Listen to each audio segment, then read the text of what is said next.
एकदा एका कुंभमेळ्याची गोष्ट आहे. तिथे संत लोक प्रयाग तीर्थाचं स्नान करण्यासाठी येत होते. रोहिदास सुद्धा तिथे आलेले होते. ते जनसामान्यांना भक्ती मार्गाचं महत्व पटवून सांगत होते. त्यांचे शब्द एकदम साधे परंतु खरे होते.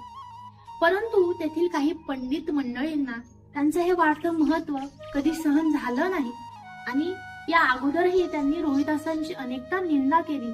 परंतु यावेळीही त्यांना राहवलं नाही आणि याची चांगलीच फसगत करूया, याला चांगलाच धडा शिकूया म्हणून त्यांनी एका काष्टाची म्हणजे लाकडाची मूर्ती तयार करून नेली आणि रोहिदासांना सांगितलं की जर तुम्ही तुमच्या जवळची मूर्ती पाण्यात तरंगली तर आम्ही तुम्हाला खरंच तुम्ही भगवत भक्त आहात म्हणून मानू.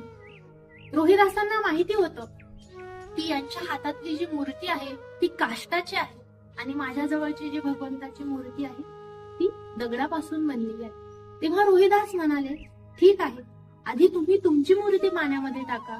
आणि तेथील पंडिताने अगदी शीघ्र म्हणजे खूप घाईघाईमध्ये ती मूर्ती पाण्यामध्ये टाकली. लाकडाची असून सुद्धा ती मूर्ती पाण्यामध्ये खाली गेली. जेव्हा रोहिदासांवर मूर्ती पाण्यामध्ये टाकण्याची वेळ आली तेव्हा त्यांनी भगवंताचं दर्शन घेतलं, भगवंताकडे प्रेम नजरेने बघितलं आणि भगवंताची मूर्ती पाण्यामध्ये सोडली आणि ती मूर्ती चक्क तरंगत होती. तेव्हा तेथील लोकांना कळलं की संत रोहिदास हे कोणी सामान्य व्यक्ती नाही, ते साक्षात संत आहे. आणि ते संत रोहिदासांचा जय जयकार करू लागले आणि म्हणू लागले की खरे ज्ञानी तुम्ही आहात, खरे भक्त तुम्ही आहात, हे आज आम्हाला कळलं.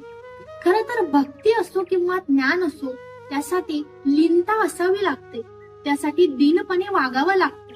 अहंकार माणसाला नेहमी खालीच वाकायला लावत असतो. जरी आपल्याला असं वाटत असलं की मी काहीतरी करतो परंतु तो अहंकार परमार्थामध्ये चालत नाही.